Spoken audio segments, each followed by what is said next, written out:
warahmatullahi wabarakatuh. Perkenalkan, nama saya Dedi Dwi Arseto. Saya akan membawakan mata kuliah Statistika Ekonomi 2 atau Statistika Ekonomi Lanjutan. Nah, di sini saya akan membawakan mata kuliah dengan rekan saya, senior saya, Bapak Didi Gunawan SEMM. Sebelum saya menjelaskan masuk pada materi pertama, di sini saya akan menjelaskan terlebih dahulu RPS yang bakal kita gunakan. Dalam RPS terdapat 8 kajian pembahasan pokok yang bakal kita lakukan. Yang pertama itu ada teknik sampling. Yang kedua praduga parameter. Yang ketiga ada uji hipotesis. Yang keempat analisis ragam. Yang kelima analisis regresi linier sederhana dan korelasi linier sederhana. Selanjutnya yang keenam ada linier berganda dan korelasi berganda. Yang ketujuh ada statistika non parametrik, dan yang kedelapan itu ada uji C kuadrat. Selanjutnya pada setiap pertemuan untuk sesi pertama kita menggunakan Google Classroom melalui video yang akan diupload pada Google Classroom. Pada masing-masing video 1 hingga 3 itu bakal menggunakan video yang bakal kamu lihat melalui Google Classroom. Sedangkan pada pertemuan keempat kita bakal melakukan review sesi tanya jawab melalui Zoom meeting. Nah, pastikan ketika Zoom meeting Anda wajib hadir untuk memastikan bahwasannya setiap materi yang saya sediakan itu kamu pahami. Langsung untuk melakukan kegiatan mata kuliah Statistika Ekonomi kedua, kamu bakal atau wajib mengisi kontrak kuliah yang bakal saya upload pada masing-masing Google Classroom, dan wajib kamu isi agar dapat berjalan sesuai dengan ketetapan yang telah kita janjikan bersama. Nah, untuk sesi pertama ini akan saya bawa mata kuliah dengan judul Teknik Pengambilan Sampel Penelitian atau Sampling. Sebelum kita berbicara tentang sampling, karena sampel itu merupakan bagian dari sebuah populasi, di mana populasi itu adalah sekumpulan objek penelitian dan untuk memenuhi kriteria tertentu yang akan ditetapkan dalam sebuah penelitian. Nah, di dalam populasi tersebut, jika seluruh populasi digunakan sebagai sampel, maka disebut sebagai metode sensus. Kemudian sampel adalah bagian tertentu dari unit populasi. Nah, jika sampling atau seluruh populasi digunakan menjadi sampel, tadi kita katakan sebagai sensus. Nah, jadi ketika objek yang diambil dari sebuah populasi dinyatakan sebagai sampling. Nah, berikut contohnya. Pada lingkaran yang saya buat terdapat kumpulan orang yang dinyatakan sebagai populasi, di mana ketika kita ambil dengan kriteria tertentu, di dalam lingkaran ini terdapat 4 orang yang saya ambil menjadi sampel penelitian, dan masing-masing sampel itu memiliki berbagai macam metode yang dapat digunakan. Terdapat kelebihan dan kekurangan pada populasi dan sampel. Kelebihan dari populasi itu sendiri adalah data dijamin lebih lengkap, pengambilan kesimpulan generalisasi lebih kuat, sedangkan kelemahannya membutuhkan banyak sumber daya, mulai dari biaya, tenaga, dan waktu. Kemudian kelemahan yang kedua, tidak ada jaminan bahwa semua anggota populasi dapat didata atau dilacak di lapangan. Kemudian sampel. Untuk sampel kelebihannya itu efisien penggunaan sumber daya. Nah, dalam sampel ini lebih efisien dikatakan dikarenakan tidak seluruh populasi diambil menjadi sampel, dengan beberapa metode yang bakal saya jelaskan nantinya. Kemudian kelebihan yang kedua, anggota sampel lebih mudah dilacak atau didata di lapangan. Lalu kelemahannya itu, yang pertama membutuhkan ketelitian dalam menentukan sampel. Yang kedua, pengambilan kesimpulan generalisasi perlu analisis yang teliti dan dilakukan secara hati-hati.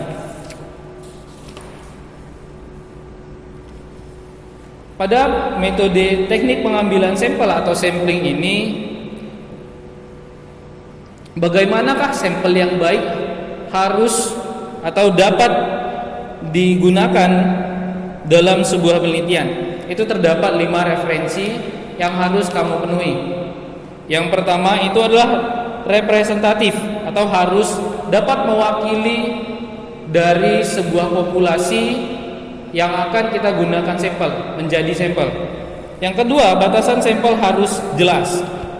Yang ketiga itu dapat dilacak atau didata di lapangan. Berikutnya, tidak ada keanggotaan sampel yang didata 2 kali. Dalam arti kata, kita misalkan ada anggota dari A, B, C. Saya misalkan tadi di dalam sebuah lingkaran terdapat kumpulan populasi yang bakal kita ambil menjadi sampel. Nah, dari kumpulan populasi ini hanya 4 orang yang kita ambil menjadi sampel, dan orang tersebut adalah orang yang berbeda pada masing-masing orangnya. Jadi 4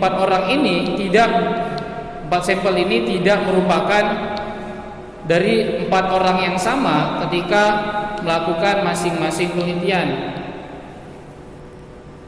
Yang kelima harus up to date. Dalam arti kata, setiap melakukan penelitian, sampel yang gunakan harus terbaru sesuai dengan keadaan pada saat melakukan penelitian. Misalkan ketika Anda melakukan penelitian tahun 2019, Anda harus menggunakan data pada tahun 2019 atau populasi dan sampel yang ada pada tahun 2019. Sedangkan pada tahun 2020 Anda akan melakukan penelitian, Anda harus menggunakan data yang ada pada tahun 2020 dan sampel yang ada pada tahun 2020 tersebut. Kemudian untuk mendapat sampel yang baik, maka diperlukan metode pengambilan sampel atau pemilihan sampel yang baik. Yang pertama, pengambilan sampel yang baik itu pertama itu ada prosedur yang sederhana dan mudah dilakukan. Yang kedua, dapat memilih sampel yang representatif. Yang ketiga, efisiensi dalam penggunaan sumber daya.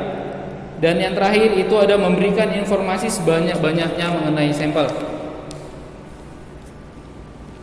Kemudian bakal muncul pertanyaan, berapakah jumlah sampel yang baik yang bisa digunakan dalam sebuah penelitian?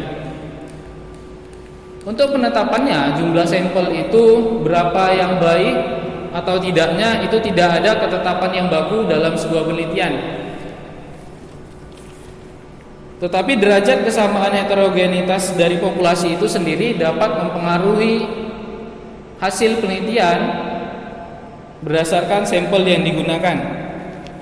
Kemudian metode analisis yang digunakan akan sangat berpengaruh pada sampel yang akan kita gunakan dalam sebuah penelitian.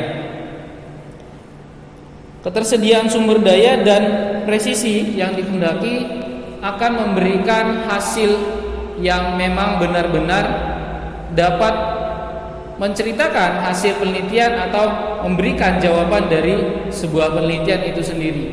Jadi ketika ada muncul pertanyaan, berapakah jumlah sampel yang baik dalam sebuah penelitian? Untuk sampai saat ini tidak ada satupun peneliti yang dapat menyatakan bahwasannya jumlah itu dalam sebuah sampel atau menentukan sampel itu baku. Kita misalkan peneliti A dan peneliti B, dia menetapkan sampel yang baik itu 50 orang, sedangkan peneliti B itu menyatakan sampel yang baik itu ada 70 orang.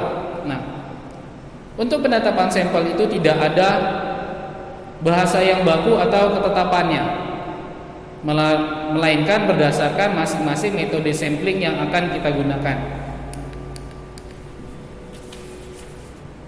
Dalam metode sampling ini terbagi menjadi dua jenis, yaitu metode probability sampling, yaitu yang meliputi simple random sampling,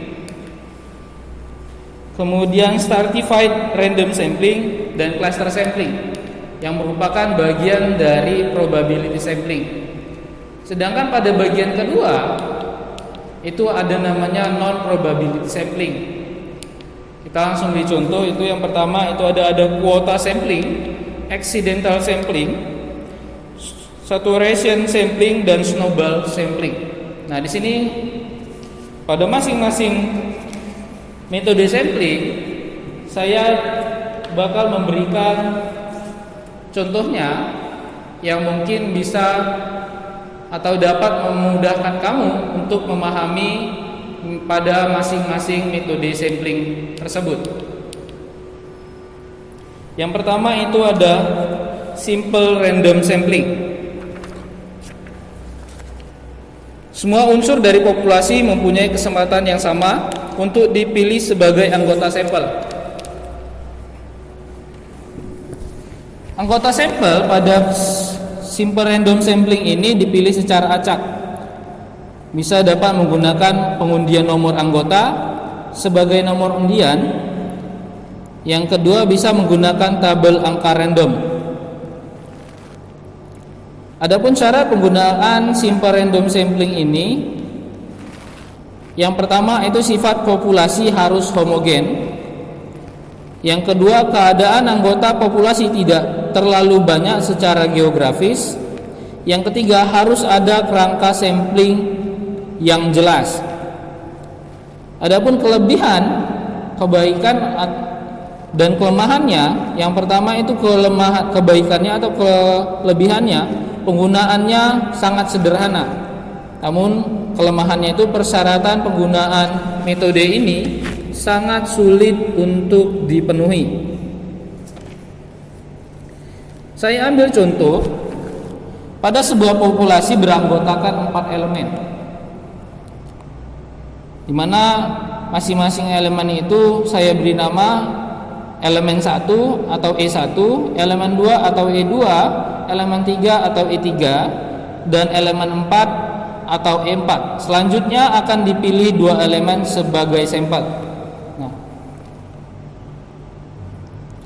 Dalam melakukan pemilihan sampel ini dapat dilakukan kombinasi berdasarkan dengan metode simple random sampling tersebut, di mana kita dapat kombinasikan antara masing-masing 4 elemen, kita cocokkan. Terdapat ada 6 kemungkinan yang akan terjadi pada metode random sampling ini dari contoh soal yang akan saya berikan. Yang pertama, kemungkinan 1 itu elemen 1 dengan elemen 2 itu sebagai sampel. Kemudian yang kedua, elemen 1 dan elemen 3 sebagai sampel. Kemudian kemungkinan 3 elemen 1 dan 4. Kemungkinan 4 ada elemen 2 dan elemen 3. Kemungkinan 5 ada elemen 2 dan elemen 4. Dan yang terakhir, kemungkinan ke-6 ada elemen 3 dan elemen 4. Selanjutnya, pada probability sampling itu, pada contohnya ada stratified random sampling. Untuk metode ini, populasi dikelompokkan menjadi subpopulasi berdasarkan kriteria tertentu yang dimiliki unsur populasi.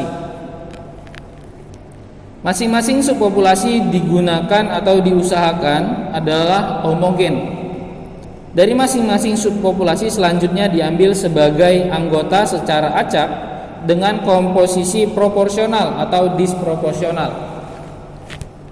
Total anggota yang dipilih ditetapkan sebagai jumlah anggota sampel penelitian.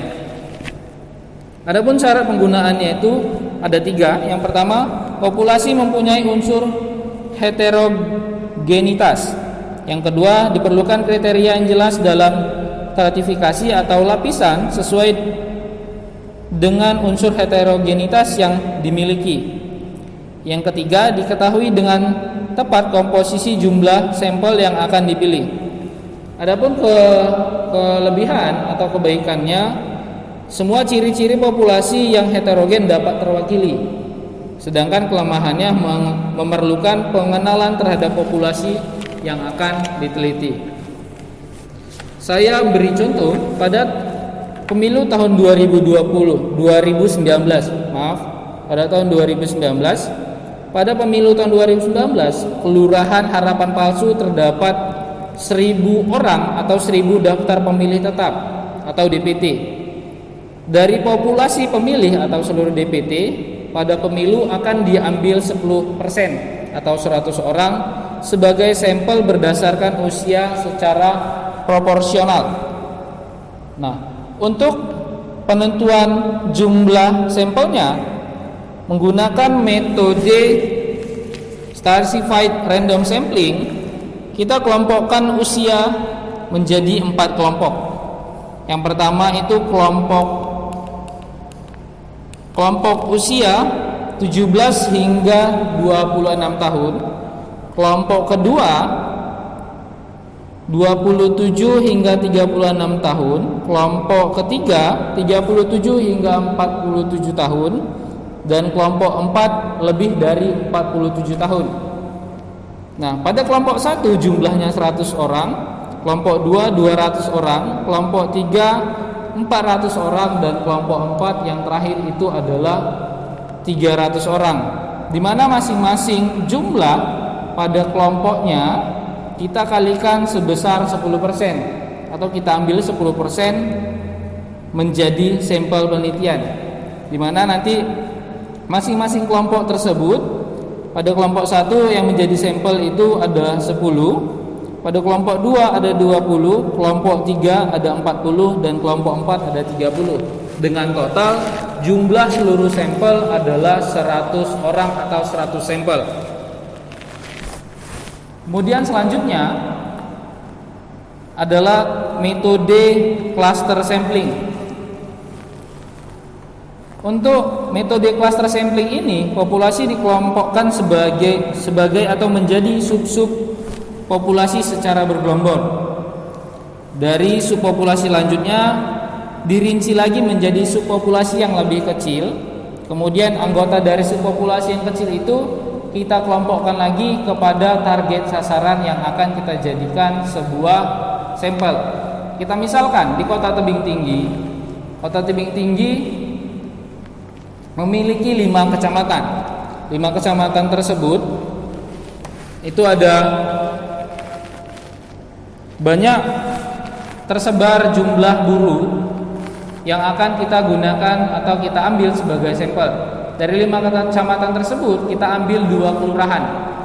Kita ambil 2 kelurahan yang akan kita gunakan sebagai sampel. Yang dimana di sini kita sebut sebagai sampling 1.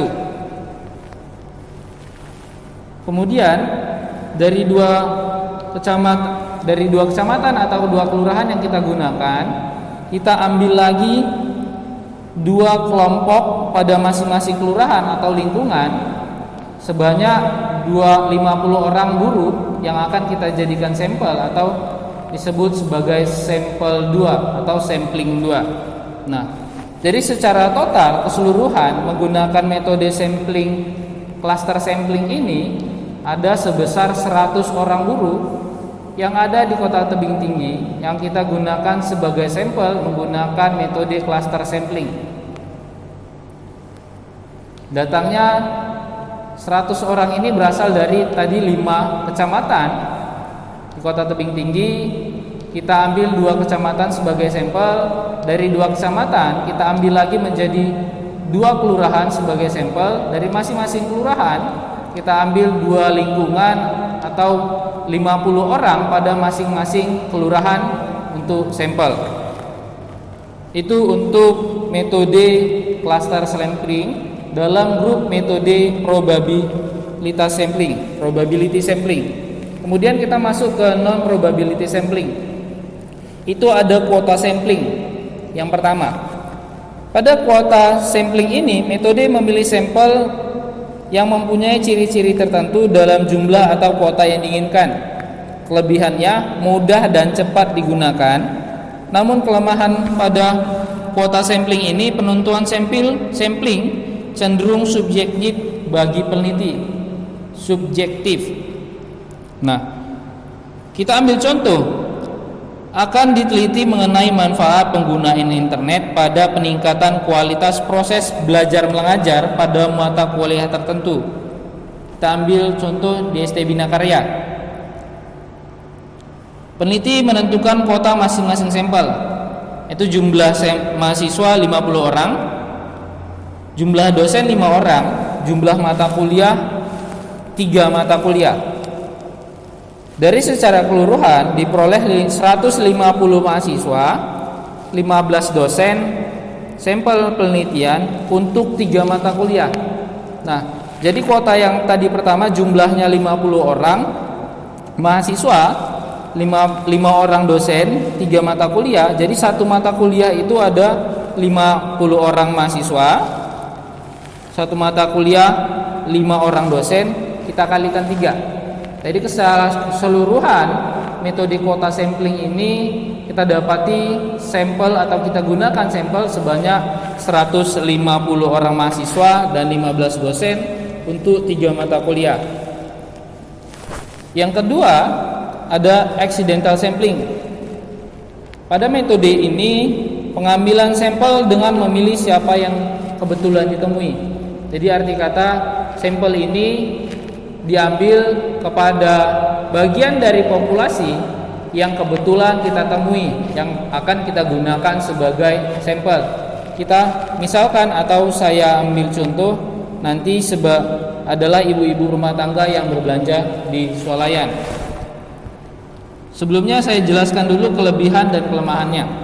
Untuk kelebihan, mudah dan cepat digunakan. Untuk kelemahannya, jumlah sampel mungkin tidak representatif karena tergantung hanya pada anggota populasi yang kebetulan saja ditemui pada lapangan atau pada ruang lingkup populasi. Nah, tadi saya katakan contohnya kita misalkan ibu-ibu rumah tangga yang berbelanja di swalayan. Peneliti menentukan sampel sebanyak 50 orang yang kebetulan saja ditemui pada swalayan di mana terdapat ibu-ibu yang sedang berbelanja. Nah, jadi sampel itu diambil berdasarkan pada ibu rumah tangga yang belanja di swalayan tersebut.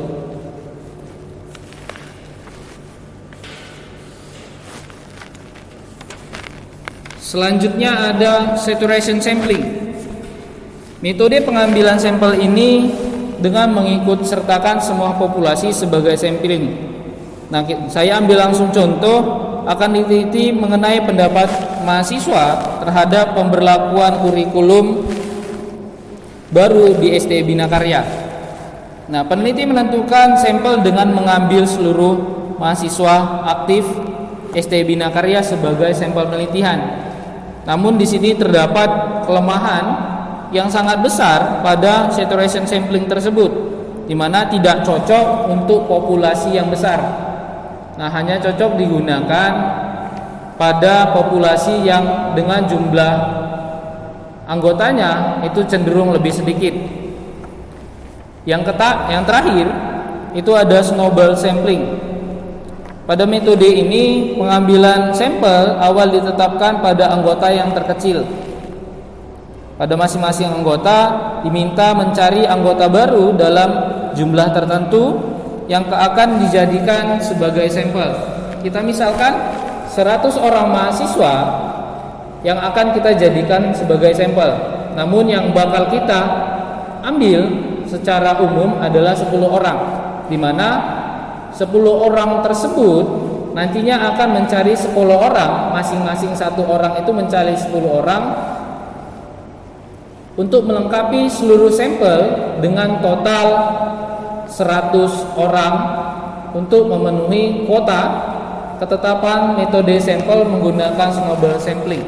Nah, untuk materi ini cukup sekian. Jika ada pertanyaan, kita berjumpa lagi di sesi review materi pada sesi pertemuan keempat dengan metode Zoom meeting. Demikian untuk pemaparan materi dengan pokok pembahasan teknik pengambilan sampel atau sampling. Demikian, assalamualaikum warahmatullahi wabarakatuh.